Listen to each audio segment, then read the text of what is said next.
BJP IT cell के दो रुपल्ली वाले बंधुआ मजदूर अपने डंकापति पौपों का काल्पनिक डंका कैसे बजाते हैं, देखिए। कनाडा में G7 समिट चल रहा है। उपलब्धि के नाम से बीजेपी, आईटी सेल और मोदी सरकार के पास ज्यादा कुछ है नहीं, लेकिन वर्ल्ड्स 4th लार्जेस्ट इकोनॉमी के नाम से मोदी जी को छोना बाबू बनाकर खड़ा कर दिया गया है। और उनकी इस उपलब्धि से मेलोनी इतनी प्रभावित दिख रही है, या ऐसा प्रभावित उनको दिखाया जा रहा है कि मानो वो इटली छोड़कर भारत आ जाएगी। जबकि रियलिटी आप इस फोटो में देखिए, और इस फोटो में हमारे डंकापति को ढूंढने वाले को हमारे मोटा भाई की तरफ से 15 लाख का इनाम दिया जाएगा।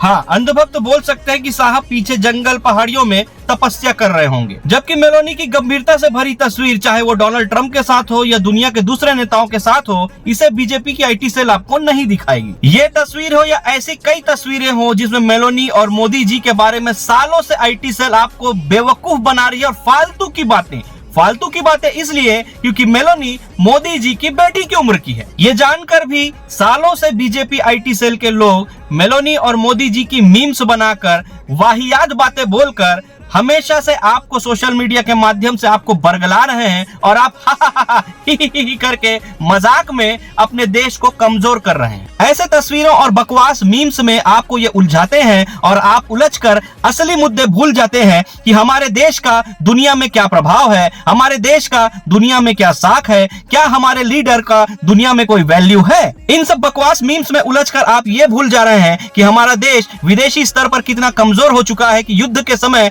हमारे साथ दुनिया का एक कोई सा भी देश स्वतंत्र रूप से खड़ा नहीं था। और ऐसे बकवास मीम्स में उलझाकर आपको रखा जा रहा है, और आप मजे लेकर मजाक में अपनी जिंदगी जी रहे हैं। इसीलिए इस सरकार ने आपकी जिंदगी को मजाक बना के रखा है। और ये 2 रुपए पर ट्वीट करने वाले आईटी सेल के देशद्रोही, जिन्हें ना देश से मतलब है, ना देश की उन्नति से मतलब है, और ना ही देश की मूलभूत समस्याओं से मतलब है। इन्हें सिर्फ अपने डंकापति का चेहरा चमकाने से मतलब है, क्योंकि ऐसा करने से इन्हें पैसा मिलता है जिससे इनका घर चलता है। लेकिन ये सब देखकर, ये सब मजाक बनाकर आपका घर नहीं चल सकता। और आज G7 की एक और तस्वीर आई है जिसमें हमारे non biological Dankapati, global leader, विश्व गुरु, जिससे पूरी दुनिया के नेता फोन करके सलाह लेते हैं और जो रातों रात युद्ध रुकवा देते हैं, ऐसे ग्लोबल लीडर, इतने बड़े ग्लोबल लीडर को पीछे खड़े करके आधा मुंडी बस जिनका फोटो आया है, वही है हमारे ग्लोबल लीडर। और इस फोटो में मेलोनी दुनिया के 4थे नंबर की अर्थव्यवस्था वाले हमारे मोदी जी से कतई इंप्रेस नहीं दिख रही है।